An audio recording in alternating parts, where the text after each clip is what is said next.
Hey everyone, Jeremy Knauff here with another episode of the Public Relations Declassified live stream. And today we're going to talk about something that a lot of people get wrong when it comes to public relations, and that is how to respond to a PR crisis the right way. And this is critical because how you respond to a PR crisis is going to determine what impact it has on your brand, right? If you handle it the right way, you'll get through the storm with minimal damage. If you handle it the wrong way, though, it's going to have long-term impact on your brand. It may tank your revenue. It may kill various partnerships, relationships, endorsements, things like that. And things start to fall away really fast when you handle this wrong. So this is something I've handled for numerous clients. We've done a lot of very high profile PR crises. In fact, there was one we were working on just last week. We're not going to talk about the specific details of those. We may use some of the details from there, but we're not going to get into specifics, who, what, all that kind of stuff. But we will use some of the lessons from those as examples in this. But when you end up in a PR crisis for whatever reason, right? Because sometimes there's a legitimate reason, other times it's complete and utter bullshit.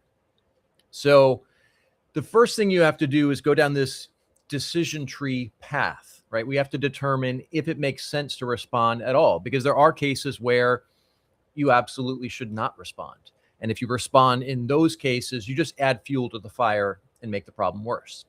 So the first thing that you have to ask is, did you really do something wrong, right? So is this truly a PR crisis, or is it just one irrational person out there screaming on the internet with an axe to grind? So the way that I evaluate this is to look at the complaint and determine, did your company do something that other rational people who do not have the same allegiances that you do, right? They don't give a shit about your company. They're completely objective, or at least as objective as could be, right? Because obviously we, as the entrepreneur behind the company, are very rarely going to be objective about our own company. So you want to look at this through the lens of, would an objective, rational person perceive this complaint as a significant wrong? Now, if the answer is yes, then you do have the potential for a PR crisis that you do need to address. But it's important to remember that you should not assume you're safe just because the answer seems to be no. Because as we've all seen, it's really easy for a story to get legs if the right person says something about it, posts something about it. If it gets covered in the media in a certain way, then it can blow up even though it's unfounded. So the next question that we have to ask is, can that person or those people or that organization generate significant publicity? So if the answer is no, then it may be best to handle the issue privately and or delete that person or block that person, right? But keep in mind, public response can validate the claims if not handled correctly, right? So if you're responding when you shouldn't respond, you may be giving life to that story, maybe providing fuel to the fire. And that can also create more negative publicity. And that's especially true for your happy clients or customers because of the way the algorithm works. If a lot of people start talking about your brand online, the people who already engage with your brand are going to be some of the first people to see that. And engagement is going to put those threads in front of those people, right? It's going to put it into their feed. So we have to be really careful as to whether or not to respond based on the significance of the people that are doing the attacking. Now, if we look at the situation and we determine that, yes, they do have the ability to generate a lot of publicity around this, whether it be because they've got a large social media following or they have very, very passionate followers, even if it is a smaller amount, or if it's a media outlet or a large organization of some sort, then you have to respond, and you have to do so quickly, and you have to do so in a very clear manner, right? You can't have a lot of gray area. You can't play the no comment game. You have to decisively attack the problem. Now, you also have to ask yourself, can you and are you willing to actually fix the problem? So if this is a legitimate complaint, you guys have actually done something wrong, then you have to do whatever it takes to actually fix the problem. Now, this is going to sound brutal, but if you can't fix it, if there's no way for you to actually fix the problem, then responding may actually create more negative publicity because people care about actions, not words. So if you're leaning on policy, if you're leaning on, any number of other excuses for why you can't fix the problem, then it may just be best to ignore it. This is going to be very much a case-by-case basis, but fixing the problem is key to actually fixing the PR crisis in the first place, right? So we have to be very effective at that. We have to be very bold. We have to do what we have to do to fix it. Now, I'm not saying you should fold and give everybody whatever the hell they ask for, because that's just going to turn you into a doormat and people will take advantage of you.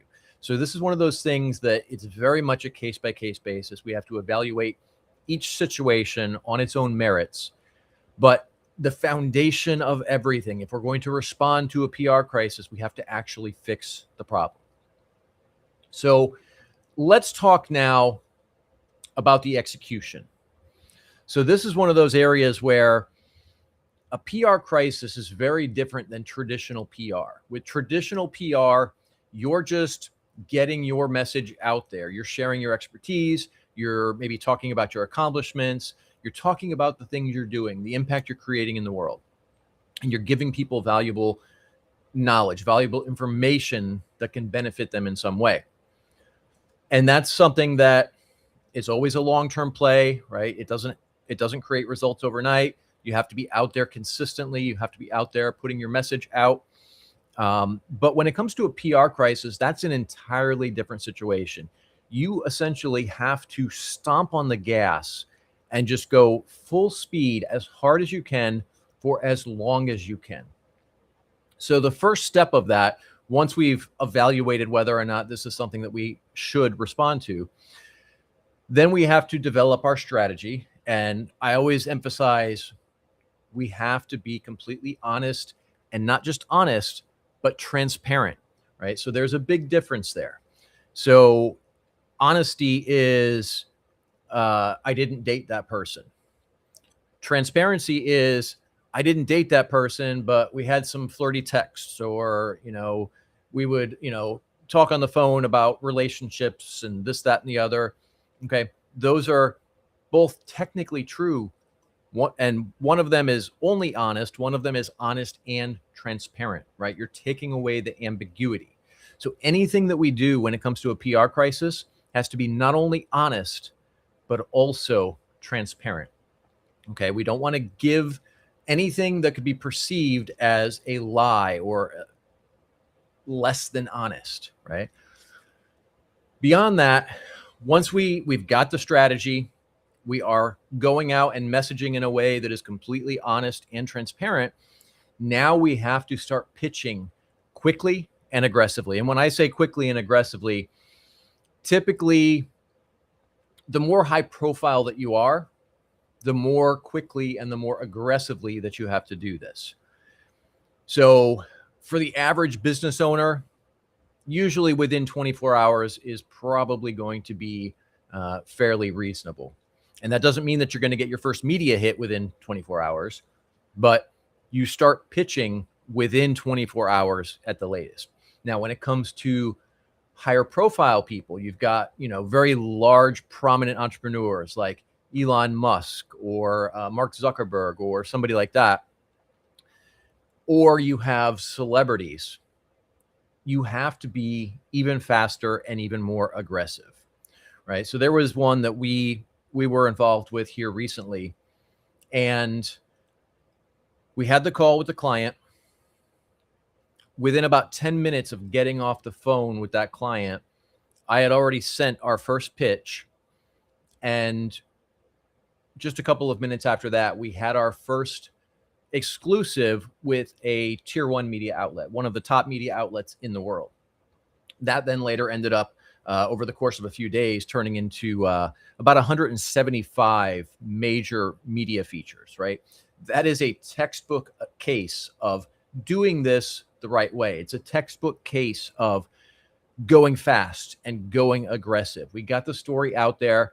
In this case, we had the interview lined up. By the next evening, that was when the reporter interviewed the client. And the following morning was when the first article went live. And from there, it was all positive for the next several days. Now, when we're doing this, if you're doing your own PR, you want to break the journalist down into buckets. So hopefully you have some established relationships with a few of the journalists. I always like to lean in heavy to the supportive journalists that I already have relationships with. If there's somebody that I know that covers this particular topic, I'm going to pitch them first because I already have a relationship. They are a known quantity. I know how they're going to cover the story. I know that they're going to be receptive to my pitch on how to frame the article or the TV segment. And I know that they're more likely to move more quickly than a stranger. Now, if you don't have those relationships, it would definitely be wise to leverage an experienced publicist, somebody who already has those relationships, who can leverage them quickly and effectively for you. After you've gone through the relationship, the journalist that you already have a relationship with, then you want to go into the other journalists, the ones that you don't have a relationship with. And depending on how the timeline plays out, you may get some killer media features right out of the gate. You can then leverage those to get some of the other ones on board that you don't already have a relationship with. And usually I will avoid pitching the journalists who are critical of whatever the topic is or critical of that particular client, because I know that they're looking for an opportunity to do a hit job on them. Now, there may be some cases where I specifically go to somebody that detests that person, because when you go into hostile territory, so to speak, it shows that you're confident. It shows that you believe in what you're saying. And not a lot of people are willing to do that. So in doing that, A, you're demonstrating a particular perception about you. But B, you're also kind of taking away some of the ammunition that they would have had, right? This is a little bit of that 8 Mile moment, right? If you guys remember the movie 8 Mile with Eminem, where he had that rap battle and he got up on stage and he just sat there for the beginning of his rap and busted on himself. He was, saying everything that somebody could have made fun of him for. And then when his opponent came up to rap, there wasn't shit he could say, right? So this, if executed correctly, could be beneficial for you, but man, you have to be totally prepared, because they're going to throw some stuff at you that you're probably not ready for. They're going to try to push your buttons to get you to lose your focus or snap or do something that's going to create a more salacious story. So if you don't have a lot of experience dealing with the media, I generally avoid pitching your story to journalists who are critical of you or the topic at hand. The next thing we have to do is, when we're pitching these journalists, we're not playing the numbers game here. We're not just blasting out as many pitches as we possibly can. We're going to pitch to the most relevant journalists, and we're going to tailor that pitch specifically to each journalist. Each journalist, they've got kind of a slightly different approach to what they're covering and how they're covering it, and also their previous coverage, right? That plays a big role here. So you have to look at what they've produced, what kind of content they've produced in the past, to get a sense for how best to pitch them, right? And that's going to increase your likelihood of them actually taking that story and running with it for you. Now, once we've started getting some traction, the mistake that I see so many people make is they'll start to get some momentum. They'll feel like, hey, I'm winning now. And then they take their foot off the gas. This is a huge mistake, major problem, because the media is going to cover the story anyway. And if you're out there telling your side of the story, that's feeding the story in a way that's beneficial to you, It's also starving the story on the negative side, right? If you're out here telling your story, there's less room for people to tell the negative side, the other side of the story. If you're aggressive, you're pushing your side of the story in a lot of different places, just like we did with this one that we were working on last week. The more aggressive you are, the less room there is for the other side of the story. And that's how public perception works. If you've got a lot of media outlets covering you in a way that's positive, when people go and look it up online, they're going to see that the majority of things are in your favor. So they're going to assume, this is a concept called social proof, they're going to assume that you're the good guy in this story. If you start to take your foot off the gas, you've now created a void in that story. And that's going to get filled with the negative side. They're going to run with all the salacious stuff, right? Going defensive, just going back and hiding, that's going to reignite the story. It's likely going to make it worse. And what's going to happen is the journalists are going to lean into the most salacious parts, and they're going to dig for more and more. They're going to look for every crazy story connected to this that they can try and tell, because you're not out there telling your story. So it is so absolutely critical that while we're doing this, we don't take our foot off the gas. We want to make sure that we are just pushing and pushing and pushing until we have completely sucked the life out of the negative story and we have overtold the positive story. We want to flood the internet with this because that then shifts public perception. So this is so important, and it's an area that I see so many people get wrong. So that leads us into Jeremy's PR PSA for the day, which is you don't get to dictate the terms of a PR crisis, and following the wrong strategy can cause irreparable damage to your reputation. Look, when a PR crisis happens, it doesn't matter what's right. It doesn't matter what's fair. It doesn't matter how things should be. We had a saying in the military: you don't fight the battle you want, you fight the battle you have. You don't get to pick the terms. And just like in the military, we don't necessarily know when the enemy is going to hit us, so we have to be ready to respond in all cases, in all environments. The same applies to a PR crisis. If you're not actively telling your story, if you're not actively dispelling the negative stuff, if you're not actively taking control of the narrative and working to shift public perception, somebody else will, because that benefits them, right? Whether it's a journalist who's trying to tell a story so that they can drive clicks or eyeballs to their media outlet, or it's an influencer, or just a bunch of random people who have nothing better to do but doom scroll and attack people. If you are not taking absolute control of that and following through all the way to the end, you're going to suffer long-term consequences, and it's going to hurt your brand, which then hurts your revenue. It hurts your partnership opportunities. It hurts all kinds of things in your business.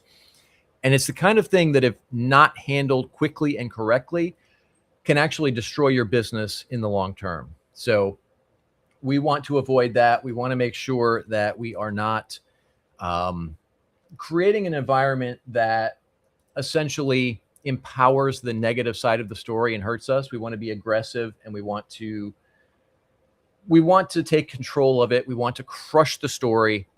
And then once that's over with, move on, keep doing positive PR, and keep working on building your brand. All right, guys, I hope you all found that useful today. If you did, I'd love it if you drop a comment. If you're not already subscribed on YouTube, go ahead and hit that subscribe button while you're there. And I look forward to seeing you all in the next episode. Thanks, everyone.